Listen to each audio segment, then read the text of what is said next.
चलिए आए, हम व्यास अंकुर आए पूरा भोजपुरिया श्रोता समाज के प्रणाम करता ने। आज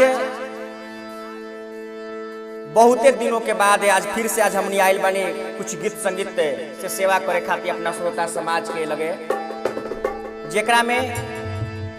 आज जौन गीत संगीत होता बड़ी सुंदर पलामू जिला के व्यास हमनी के राम भोला बम जी, जिनकर आपन यूट्यूब चैनल है राम भोला बम ऑफिशियल। इस चैनल के भी तनी सब्सक्राइब करी और अपना व्यास अंकुर ऑफिशियल के भी सब्सक्राइब करी जा। एगो पूर्वी के भाव है, बात उस समय के बाद कि जौना समय भगवान राम मैया जानकी लखन जी गंगा जी के तट पर पहुंचल बानी आ केवट से गंगा पार करे खातिर कहतानी। और केवट का कहता रे,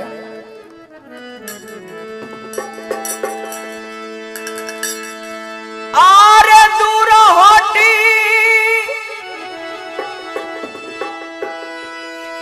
आरे दूर हटी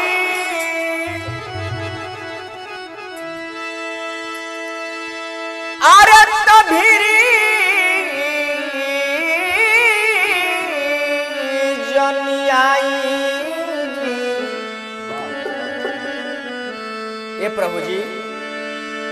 अरे तो नैया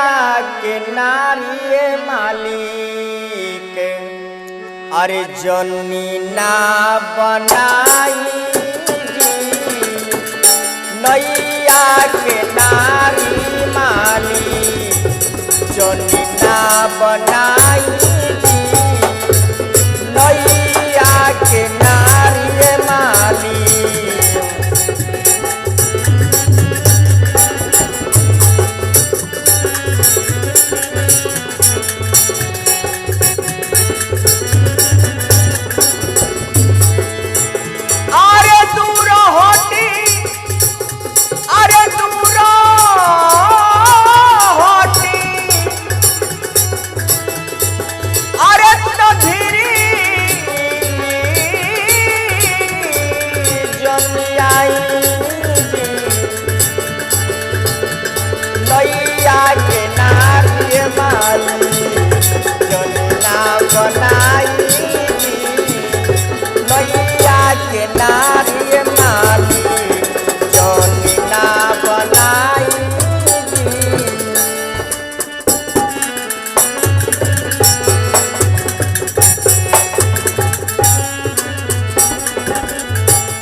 केवट कहता रे कि प्रभु जी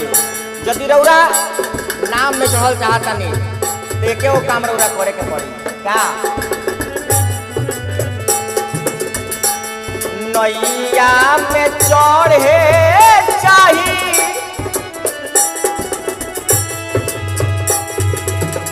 अरे नैया में चढ़े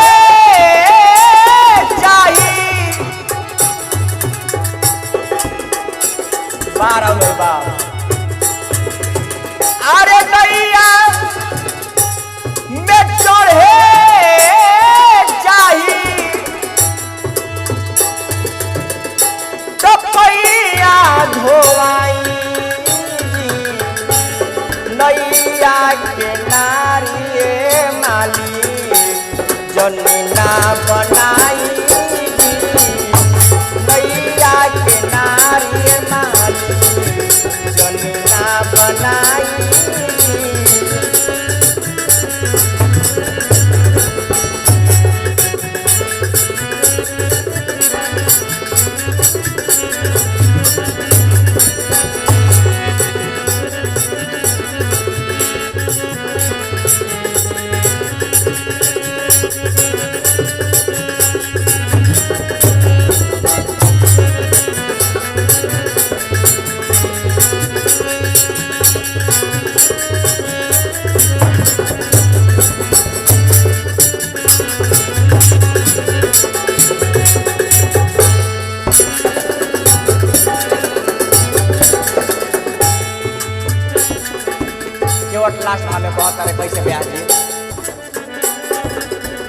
हम जानत तानी तिरौरा ये बात के जानत तानी कि हमरा और भक्त बानी, ये चलते हमारा परीक्षा लेवत तानी। आउ केवट कहत रे का आपन भक्त जानी अरे आपन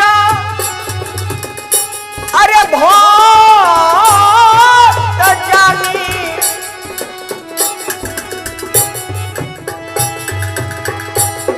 आपन अरे भक्त जानी अरे जनी तड़ पाई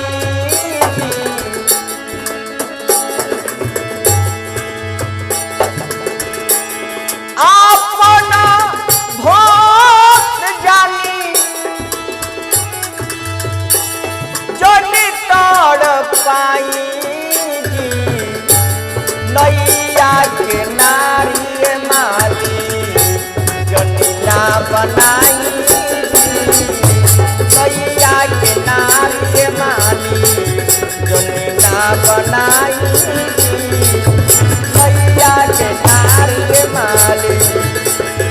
अरे दूर होती अरे दूर होती अरे